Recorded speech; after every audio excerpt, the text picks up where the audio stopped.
ये आपने जो दिल दहला देने वाली, रोंगटे खड़े कर देने वाली, आंखों को नम कर देने वाली दास्तान देखी है, ये सिर्फ एक दास्तान देखी है जिसको ज़ाहिर है अक्सबंद किया गया है ताकि सूरत हाल का अंदाज़ा हो।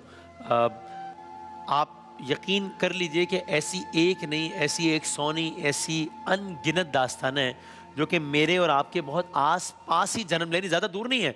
हम अभी जहाँ बैठे ना अपने अपने शहर में, हम कराची में बैठे, यहाँ से हम गाड़ी में बैठे और कुछ घंटों की ड्राइव करें तो ये दास्तानें हमें नज़र आ जाएंगी।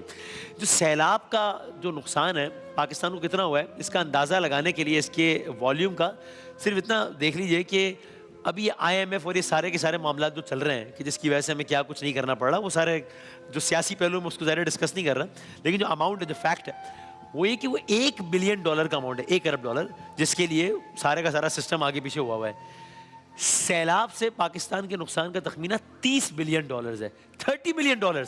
आप इससे सिर्फ इसके मैग्नीट्यूड का अंदाज़ा लगा लें।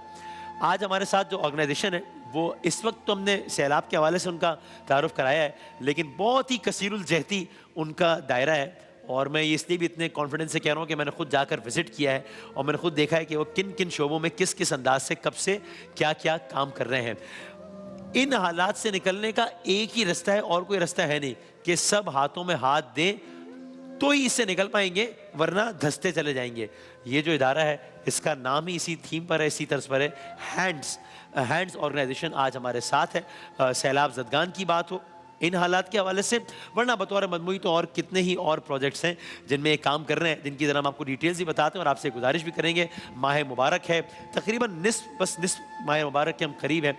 आप ज़रूर हैंड्स के हाथों में हाथ दीजिए और इस सफ़र को ज़्यादा बेहतर और ज़्यादा मजबूत बनाइए ताकि ऐसी अनगिनत दास्तानें जो जन्म ले रही हैं मेरे आपके आसपास, उनकी ज़िंदगी को हम बेहतर कर सकें। अभी मेरे साथ यहाँ पर हैं, मैंने जब पहले विज़िट किया तभी इनसे मुलाकात और शनासाई रही। CEO हैं जनाब डॉक्टर शेख तनवीर अहमद साहब। अस्सलाम वालेकुम, खैरियत से सर? जी अल्हम्दुलिल्लाह, ठीक ठाक है अल्हम्दुलिल्लाह। और मैं सर से बात करता हूँ, इससे पहले हमारे साथ यहाँ पर शामिर साहब भी मौजूद हैं, हम शामिर से भी करेंगे। अस्सलाम वालेकुम शामिर साहब, क्या हाल है, खैरियत से? अब शामिर साहब कौन है, बस आप ये जान लीजिए कि आपने एक दास्तान अभी टेलीविजन पर देखी ना, और मैंने आपसे कहा कि ऐसी अनगिनत दास्तान है, ऐसी दूसरी दास्तान, हकीकी दास्तान जो कि अक्सबंद नहीं की गई बल्कि हकीकी दास्तान है, वो शामिर साहब है कि जो कि किस अंदाज से एक मामूल की ज़िंदगी गुजार रहे थे और फिर पानी की चंद लहरों ने पूरी ज़िंदगी को उलट के रख दिया और फिर किस तरीके से हैंड्स ने इनकी मदद की, ये भी आपको बताएंगे। तो सर अस्सलाम वालेकुम, कैसे हैं?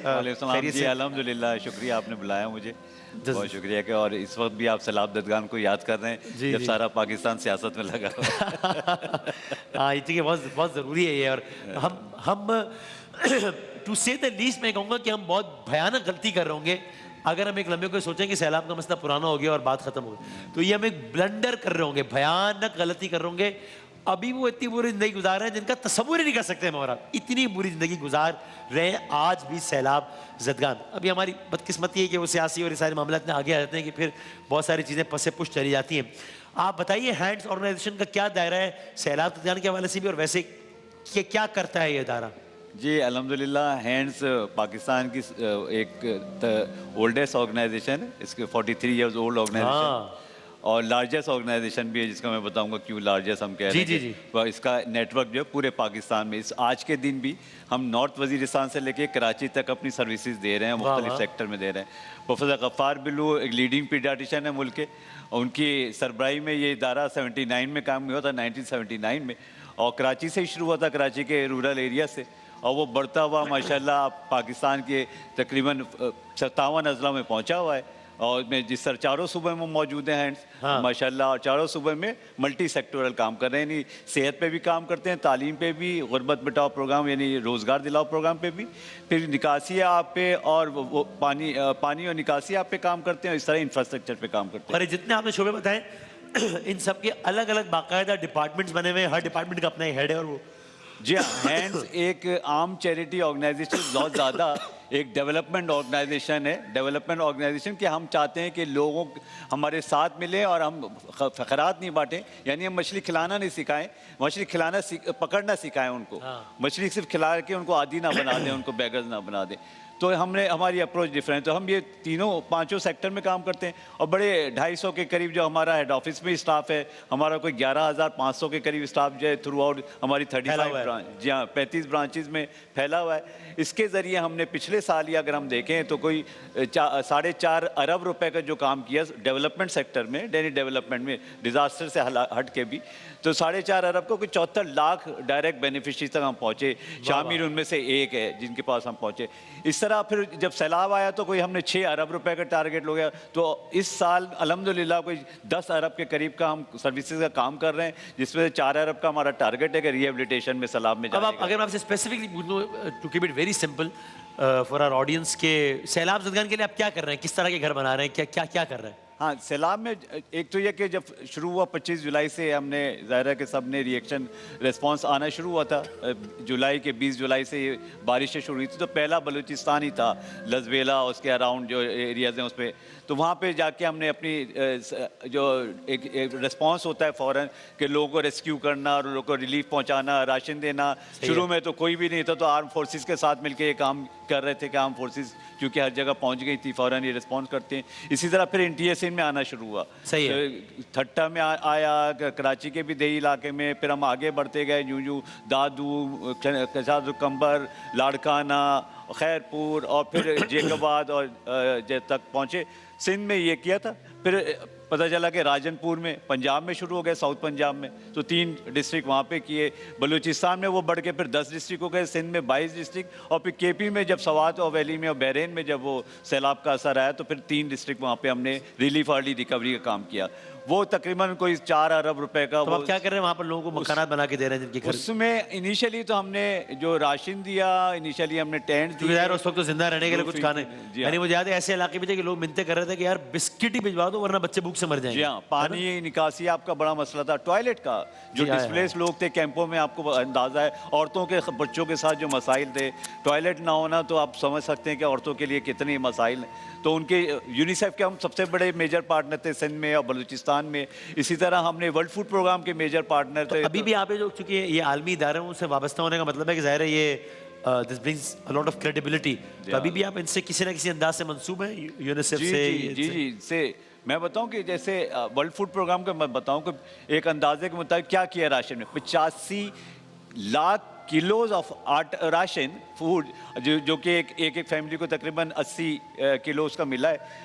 तो 80,000 फैमिलीज तक हमने कुछ 6 डिस्ट्रिक्ट में पहुंचा। तो ये टन्स के हिसाब से राशन, और इसमें आलमी इदारों के साथ आप बिल्कुल USAID, UKAID, इन तमाम इदारों के साथ काम है। तो बड़ा एक ऑर्गेनाइज ट्रांसपेरेंट शफाफ ऑर्गेनाइजेशन है, डेवलपमेंट ऑर्गेनाइजेशन। इस तरह आप रिहेबिलिटेशन पे अगर आए तो अब हमने 4 अरब रुपए का हमने काम शुरू कर दिया है। हमने 135 विलेजेस आइडेंटिफाई किए इन सिंध में, पंजाब में, बलूचिस्तान में और KP में, जहाँ पे हमने नाम लिए जिनके। उन 135 विलेज की जो बजट बनाई हमने लोगों के साथ मिलके, वो कोई 4 अरब रुपए के करीब बनती है तकरीबन।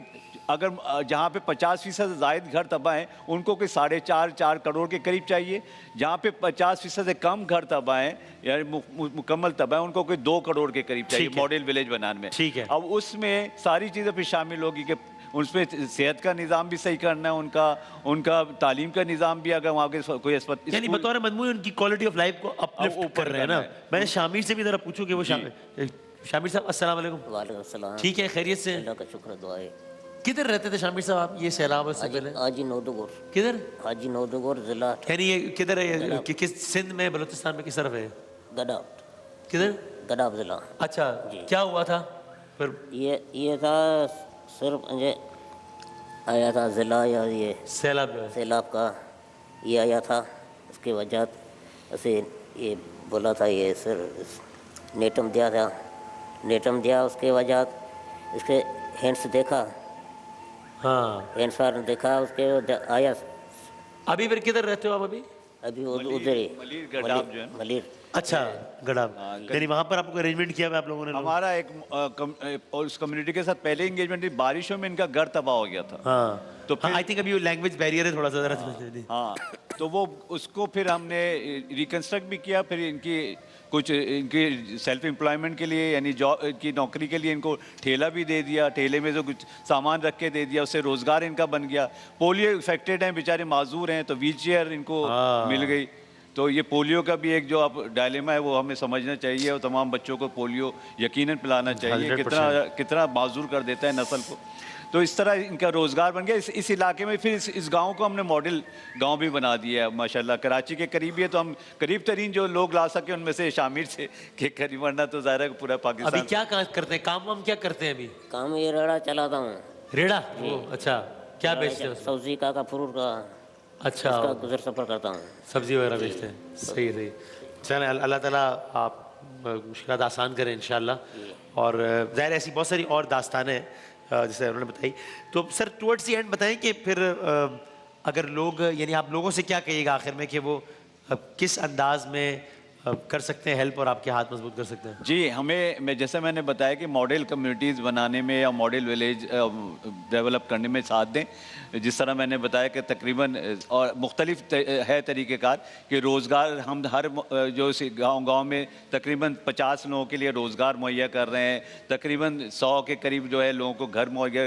घरों का मैं बताऊं कि बहुत बड़ा हमारा एग्रीमेंट हुआ है सिंध गवर्नमेंट के साथ, तो 2,76,000 घर हम बना रहे हैं। तो वो घरों वाला जो है वो खासी हद तक टारगेट पूरा हो गया है। ठीक, अच्छा, ज़बरदस्त। तकरीबन, और ये 6 अजला में। और इसी तरह उसमें फिर लोगों के लिए सेहत का काम है, पानी निकासी आपका काम है, उसमें तालीम के का मरहला है कि स्कूल अक्सर उनके तबाह हाल हैं तो उनको स्कूल रिहेबिलिट करते हैं। तो जो लोग जिस अंदाज में मदद करना चाहते हैं वो मदद किए। हमारी वेबसाइट हाजिर है जिस पे पूरी दुनिया से हमारे अकाउंट नंबर हैं कि यूएस से, यूके से, यूएई से, वो उसमें अमाउंट ट्रांसफ़र हो सकता है। पाकिस्तान से लोग बड़ी तादाद में अभी भी कर रहे हैं, इंशाल्लाह और भी करें, क्योंकि ये बहुत बड़ा चैलेंज है। और हैंड्स एक इदारा अकेला नहीं कर सकता। ये तमाम लोग जब मिलके काम करेंगे तो एक अच्छा काम होगा। वो जो इस वक्त बड़े सैलाब ज़दगान जैसे हमने देखने की समझने की कोशिश भी की कि बड़े बुरे हालात में है, बहुत ज़्यादा। वो उनकी एग्रीकल्चर तबाह हो चुकी है, ज़राअत तबाह हो चुकी है, उनके पास रोज़गार के लिए बड़े मसाइल हैं। तो उसमें अगर हम लोग नहीं मदद करेंगे तो ये नस्ल शायद हमें माफ़ नहीं करे। और ऐसा ही है। हम लोग शहरी इलाकों में हम पे कर्जा है इन लोगों का, जो देहाती इलाकों से रह के हमें पानी भेज रहे हैं, हमें ज़राअत भेज रहे हैं, हमें कॉटन भेजते हैं कि हम कपड़े पहन सकें। इनके बड़े एहसानात हैं हम पे। और हुकूकुल इबाद यही है कि इनके एहसानात वापस करें, अल्लाह ताला को कर्ज दें। अल्लाह ताला बार बार कुरान में कहता है कि आप हुकूक अल्लाह के अलावा हुकूक इबाद पे बहुत ज़्यादा जोर, क्योंकि इन लोगों ने अगर हमें हशर में माफ़ नहीं किया तो हम माफ़ नहीं किए जाएंगे। तो ये बहुत अहम है। शामिर साहब बहुत शुक्रिया, thank you very much sir. बहुत नवाजिश, बहुत बहुत शुक्रिया। और बहुत सारी नेक दुआएं, बहुत सारी नेक तमन्नाएं, और हम साथ हैं इंशाल्लाह जिस अंदाज से मुमकिन हुआ। तो मैं आखिर में यही कहूँगा कि ज़िंदगी जितनी मुश्किल आप तसव्वुर कर सकते हैं ना, जो भी चश्मे तसव्वुर से, उतनी मुश्किल दर हकीकत है इस वक्त अनगिनत पाकिस्तानी बहन भाइयों के लिए, सिर्फ सैलाब के हवाले से। अभी ये तो आप जो खबरें देख रहे हैं, ये तो जो लोग नॉर्मल ज़िंदगी गुजार रहे हैं उनकी ज़िंदगी का आप ये आलम देख रहे हैं शहरों में, कराची जैसे शहर में, वो भी यहाँ से कुछ किलोमीटर दूर, कि राशन नहीं है, राशन के लिए लाइनों में लग के लोग जाने दे रहे हैं अपनी। ये तो इन शहरों का हाल है जो सैलाब से मुतासिर नहीं हुए, जहाँ पर टेलीविजन कवरेज भी है, जहाँ कैमरा फ़ौरन पहुँचता है, ब्रेकिंग न्यूज़ फ़ौरन चलती है, आप तक खबर फ़ौरन पहुँचती है। अब तसव्वुर कीजिए उन इलाकों का, कोई डेरा अल्लाह यार है, अगर कोई डेरा मुराद जमाली है, कोई सिंध का अंदर का इलाका है, कोई बलूचिस्तान का, वहाँ पर अगर ये आलम है कि सैलाब सब कुछ बहा के ले गया, घर चला गया, खाने पीने का कुछ नहीं बचा, रहने का कुछ नहीं बचा, वो अब ज़िंदगी किस तरह गुजार रहे होंगे, उन्होंने ये रमज़ान कैसे गुजारना होगा, we can only imagine, we can not even imagine, इतना बुरा हाल है। तो बस मैं यही कहूँगा कि मैंने ये बात कही भी थी जब मैं हैंड्स को विज़िट करने के लिए गया था, कि मैंने बलूचिस्तान की मैं बात कर रहा हूँ, नंगे पैर छोटी बच्चियों को पानी की एक बोतल के पीछे कई मिनट तक जो ना गाड़ियों के पीछे भागते हुए देखा है। उनको क्या चाहिए होता था? पानी की एक बोतल, पीने का एक गिलास पानी। ये मैंने अपनी आंखों से देखा है, तपती धूप में, डेरा अल्लाह यार की गर्मी में। ये सिर्फ एक नमूना है वहाँ पे क्या हालात हैं इसका।